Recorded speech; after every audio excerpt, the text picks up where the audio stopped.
할렐루야. 우리 모두 주님의 말씀 위에 굳게 서서 믿음으로 나아가는 우리들이 될 수 있기를 소망합니다. 그리고 오늘도 주님의 크신 사랑과 은혜 가득한 복된 주일, 또 복된 예배 시간이 될 수 있기를 우리 주님의 이름으로 축원합니다. 험한 산길을 무거운 짐을 지고 오르내리는 한 나무꾼이 있었습니다. 그가 가파른 오르막길을 오를 때는 짐이 뒤로 당겨져서 넘어질까 봐 허리를 앞으로 잔뜩 숙여야만 했습니다. 하지만 살기 위해 허리를 굽힐수록 등에 짊어진 짐은 그의 어깨를 더욱 무겁게 짓눌러 그를 힘들게만 했습니다. 숨이 턱 밑까지 차올라 고개 마루에서 잠시 땀을 닦으며 쉬어보지만 이어지는 내리막길 역시 고통스럽기는 마찬가지였습니다. 짐의 무게 때문에 행여나 미끄러질까 봐 한 발짝 한 발짝을 조심하며 온몸의 긴장을 풀지를 못했습니다. 오히려 올라갈 때보다 내려갈 때가 더 힘들고 어려웠습니다. 이 나무꾼의 고통과 어려움은 결국 등짐을 완전히 내려놓기 전까지는 결코 끝나지 않습니다. 그가 집에 도착해서 그 무거운 지게를 다 내려놨을 때 그는 그 지게의 짐으로부터 드디어 해방되어지고 그 쉼을 얻을 수가 있게 되어지는 것이지요. 우리 인생의 모습이 이 나무꾼과 너무나도 닮아 있다는 생각이 듭니다. 무더위가 절정에 달하는 8월을 맞아서 많은 분들이 지친 몸을 이끌고 산으로, 들로, 바다로 휴가를 가기도 합니다. 며칠간 일상을 벗어나서 땀을 닦으며 육체의 쉼을 누려보지만 휴가를 마치고 돌아오면 더 피곤한 경우들이 많지요. 쉬고 와서 다시 일상에 복귀하면 내가 지금까지 해오던 그 어려운 일들이 어디로 사라지는 게 아니잖아요. 다시 내 앞에 딱 놓여 있는 거지 않습니까? 그래서 다시 우리는 그 무거운 인생의 짐을 다시 져야만 하는 그런 상황에 놓여지게 되어집니다. 그래서 우리는 결코 그 무거운 짐에서 해방되지 못하는 인생을 살게 되어지는 것이죠. 오늘 본문에서 예수님은 쉼 없이 산길을 오르내리는 나무꾼 같은 우리 인생을 향해서 수고하고 무거운 짐진 자들아, 수고하고 무거운 짐진 자들아 라고 부르십니다. 여기에서 수고하고란 말은 삶의 무게에 짓눌려 몸도 마음도 완전히 지쳐버린 그런 피곤한 상태를 의미합니다. 이 무거운 짐이란 말은 내 의지와 상관없이 억지로 떠맡게 되어진 짐을 말합니다. 즉 숨막히는 종교적 규칙이나 또 우리의 삶의 여러 가지 일들, 무게들, 가족에 대한 책임감들 이런 것에 억눌려 있는 상태를 의미하는 거지요. 이처럼 오늘을 살아가는 우리들은 남들에게 뒤처지지 않으려고 이 생존이라는 무거운 짐을 진 채 하루하루를 힘겹게 살아가고 있는 겁니다. 지금 당장이라도 쉬고 싶지만 미래에 대한 걱정과 두려움 또 마음의 짐 때문에 또 복잡한 어떤 관계성 때문에 진정한 안식처가 되어야 될 가정에서조차 사실 제대로 쉬지 못하는 것이 우리의 현실이죠. 그렇다면 우리들은 이 무거운 인생의 짐을 어떻게 내려놓고 참된 쉼과 안식을 누릴 수 있을까? 오늘 말씀을 통해서 주님은 다음에 3가지를 말씀해 주십니다. 첫 번째로 참된 안식은 주님께 나아갈 때 시작된다. 참된 안식은 주님께 나아갈 때 시작된다라고 말씀하십니다. 오늘 본문 28절에서 예수님은 스스로 벗을 수 없는 무거운 짐을 지고 살아가는 우리들에게 다 내게로 오라고 말씀하십니다. 다 내게로 오라. 내가 너희를 쉬게 하리라. 여러분, 이 초청은 세상에 건네는 가벼운 위로가 아닙니다. 죄와 율법의 무게에 억눌린 영혼들에게 진정한 쉼을 허락하시는 창조주 하나님의 거룩한 선포이자 초청인 것이죠. 특히 성경을 보면 예수님은 이 약속을 하실 때 내가라는 단어를 강조하십니다. 내가, 내게로, 내가. 이 땅에 오신 예수님께서 다른 누구도 아닌 당신 스스로의 권위로 우리들을 직접 챙겨주시고 책임지시고 쉬게 하시겠다는 단호한 사랑의 표현인 거죠. 다윗은 시편 38편 4절에서 우리 인생의 모습을 이렇게 표현합니다. 내 죄악이 내 머리에 넘쳐서 무거운 짐 같으니 내가 감당할 수 없나이다. 내가 감당할 수 없는 무거운 짐을 지고 살아가는 인생이다라고 다윗조차 탄식하고 있는 겁니다. 하지만 다윗은 시편 23편에서 그 힘들고 무거운 짐을 지고 가는 자가 쉼을 얻을 수 있는 길을 고백하고 있습니다.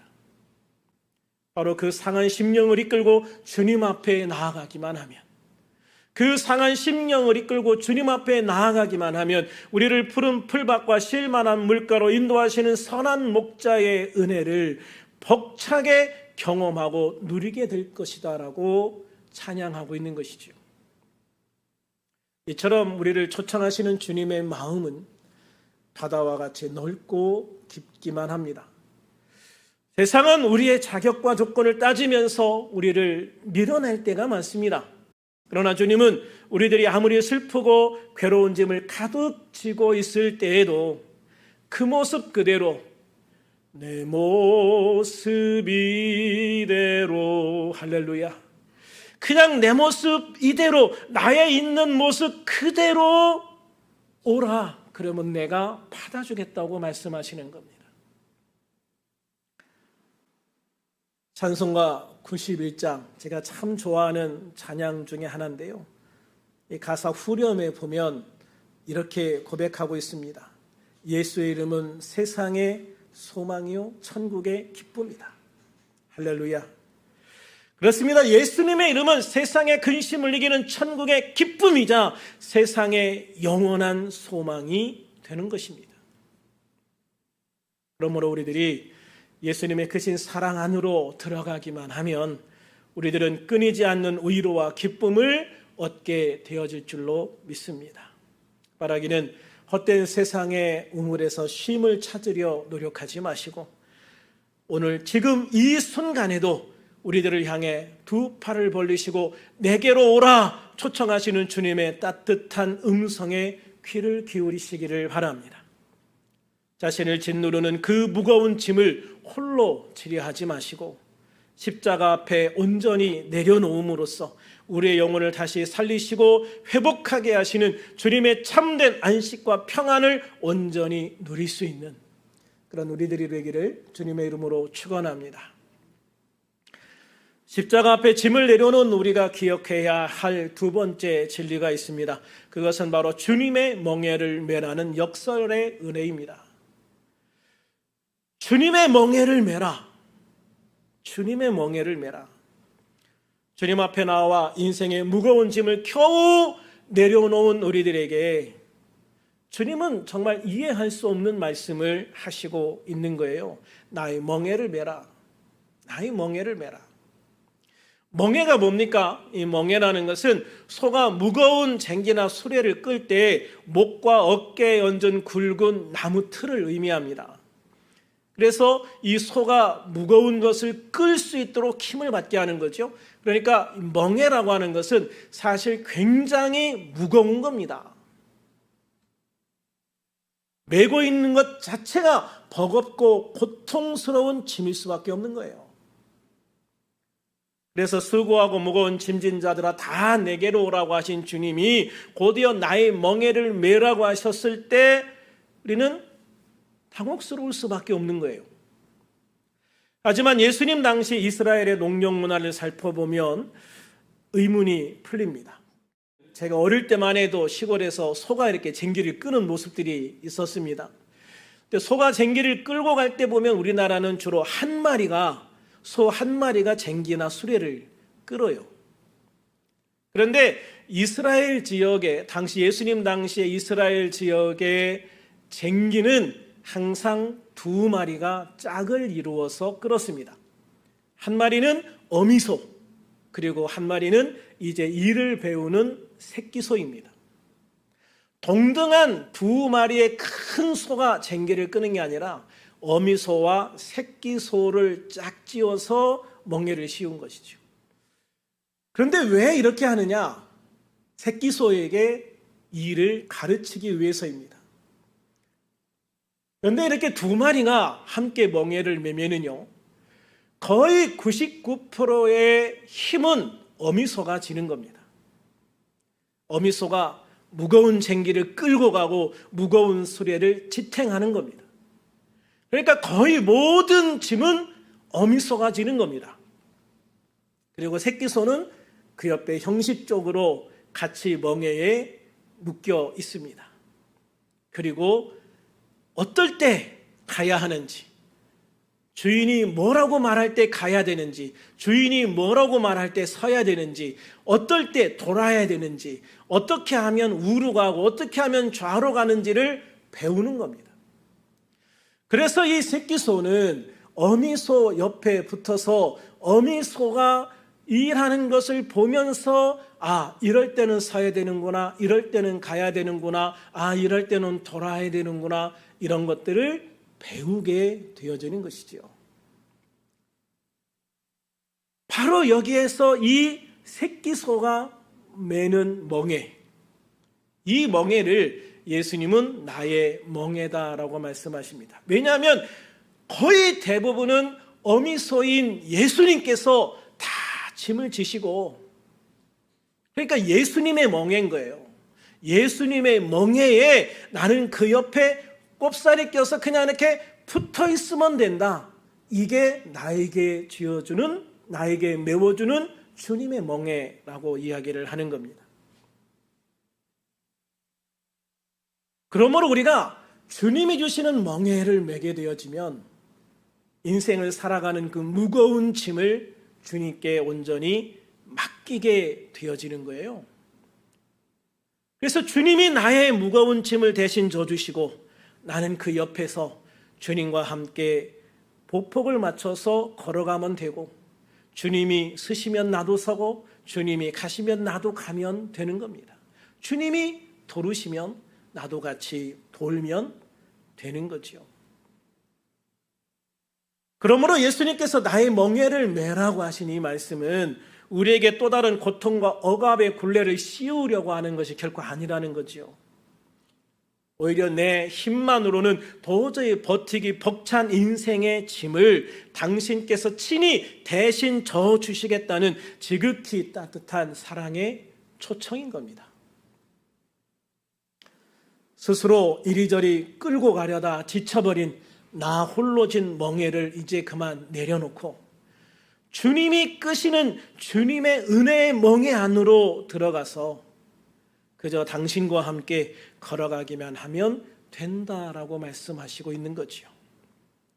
우리가 주님의 멍에를 맨다는 것은 곧 내 삶의 주도권을 주님께 온전히 내어드리는 것을 의미합니다. 그리고 주님과 동행하는 거지요. 주님이 저 멍에를 메고 길을 가는데, 아니면 밭을 가는데 저 옆에 있는 새끼가 자꾸 자기 길로 간다고 방향을 틀어버리면 어떻게 되겠어요? 방향이 틀어지지도 않을 뿐만 아니라 자기만 힘든 거죠.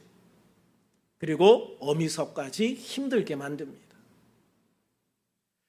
그러므로 같은 멍에를 진 주님과 우리는 늘 우리의 무게를 지고 나와 동행하시는 주님께 초점을 맞춰야 되고, 그래서 주님이 걸어가시는 방향, 주님이 걸어가시는 속도에 맞춰서 주님과 함께 걸어가는 거죠. 그러니까 주도권을 완전히 주님께 딱 내어드리고 내가 함께 갈 때 나의 삶의 이 무거운 짐을 주님께 온전히 맡겨드릴 수 있게 되어지는 겁니다. 이사야 41장 10절에서 하나님은 이렇게 약속합니다. 두려워하지 말라, 내가 너와 함께함이라. 두려워하지 마라, 내가 너와 함께함이니라. 놀라지도 말라, 나는 내 하나님이 됨이라. 내가 너를 굳세게 아니라 참으로 내가 너를 도와주리라. 참으로 나의 의로운 오른손, 능력의 손으로 너를 붙들어 주리라. 할렐루야. 이것이 주님께서 나와 함께 동행하실 때 주어지는, 주님께서 나에게 베풀어 주시는 그 놀라운 은혜인 거예요. 사랑하는 여러분, 세상이 지어준 염려와 죄의 멍에는, 세상이 지워준 염려와 죄의 멍에는 우리를 옥죄어 힘들고 지치고 낭망하게 만듭니다. 그러나 주님이 씌워주는 멍에는 우리를 참된 진리 안에서 자유케 합니다. 그리고 참된 안식, 참된 쉼, 평안, 자유를 누리게 하시는 거죠. 그러므로 지금까지 홀로 힘겹게 끌고 가던 인생의 무거운 짐을 오늘 주님의 십자가 앞에 모두 내려놓을 수 있기를 축원합니다. 그리고 이제 주님 곁에서 나에게 주어진 무거운 짐을 대신 져주시는 주님과 보폭을 맞추며 걸어가는, 그리고 방향을 맞추어 걸어갈 수 있는 우리들이 되기를 소망합니다. 그리하여 우리를 굳세게 붙드시고 인도하시며 구원의 생명과 능력으로 참된 안식과 쉼, 평안을 공급해 주시는 그 놀라운 주님의 은혜와 능력을 날마다 체험하며 누리며 살아가는 우리들이 되기를 주님의 이름으로 축원합니다. 그렇다면 마지막 세 번째로 주님과 함께 멍에를 메고 걸어가는 우리가 해야 할 일은 무엇일까요? 바로 온유와 겸손의 주님을 배우는 겁니다. 온유와 겸손의 주님을 배우는 것이다. 주님과 함께 멍에를 맨 우리들이 이제 해야 할 일은 바로 나와 발을 맞추고 계신 그 주님의 발걸음과 마음을 배우는 거죠. 예수님은 나는 마음이 온유하고 겸손하니 나의 멍에를 메고 내게 배우라고 말씀하십니다. 여기서 온유란 단순히 성격이 부드러운 것을 넘어서 하나님을 절적으로 신뢰하면서, 하나님을 전적으로 신뢰하면서 나오는 너그러움이다라고 말하고 있습니다. 또한 겸손은 하나님과 이웃을 위해 스스로를 기꺼이 낮추는 자발적인 낮아짐이다라고 얘기를 해요. 만왕의 왕이신 예수님은 높고 영광스러운 보좌를 버리시고 가장 비천한 이 땅에 내려오셨습니다. 종의 형체를 입으신 주님은 율법의 무거운 짐에 억눌려 지치고 고난 우리들에게 먼저 다가오셨습니다. 그리고 우리의 시선에 맞추어 자신을 낮추시고 눈높이 교육을 베풀어 주셨습니다. 세상의 거짓된 교사들은 억지로운 고행이나 율법의 집을 더 얹어주면서 우리 위에 군림하려 하고 명령하려 하고 우리를 다스리려 합니다. 그러나 우리의 참 스승이신 예수님은 기꺼이 자신을 비우시고 낮추시고 상한 갈대와 꺼져가는 심지 같은 우리를 따뜻하게 품어 주셨습니다. 위대한 복음 전도자 D.L. 무디는 영혼의 안식, 이것은 고달픈 인생 모두가 바라고 추구하는 목표이다라고 부르짖었습니다. 영혼의 안식, 이것은 고달픈 인생 모두가 바라고 추구하는 목표이다. 세상 사람들이 남에게 인정받기 위해 꾸며내는 가식적인 겸손이나 사람을 얽매는 율법의 무거운 멍에로는 결코 이 갈급한 영혼의 안식을 얻을 수가 없습니다. 오직 우리 삶의 참 스승이신 예수님의 온유와 겸손을 온전히 배우고 따를 때 비로소 우리들의 영혼은 진정한 쉼을 누리게 되어지는 것이죠. 시편 23편 1절과 2절에서 다윗은 여호와는 나의 목자시니 내게 부족함이 없으리로다. 그가 나를 푸른 풀밭에 누이시며 쉴 만한 물가로 인도하시는도다 라고 고백합니다. 여호와는 나의 목자시니 내게 부족함이 없으리로다. 그가 나를 푸른 풀밭에 누이시며 쉴 만한 물가로 인도하시는도다. 그렇습니다. 다윗은 그의 평생의 경험을 통해서 온유하고 겸손하신 주님은 험한 길로 우리를 몰아세우는 폭군이 아니라 우리를 가장 선하고 안전한 길, 즉 푸른 풀밭과 쉴 만한 물가로 다정하게 이끌어 가시는 참된 목자이심을 고백하고 있는 겁니다.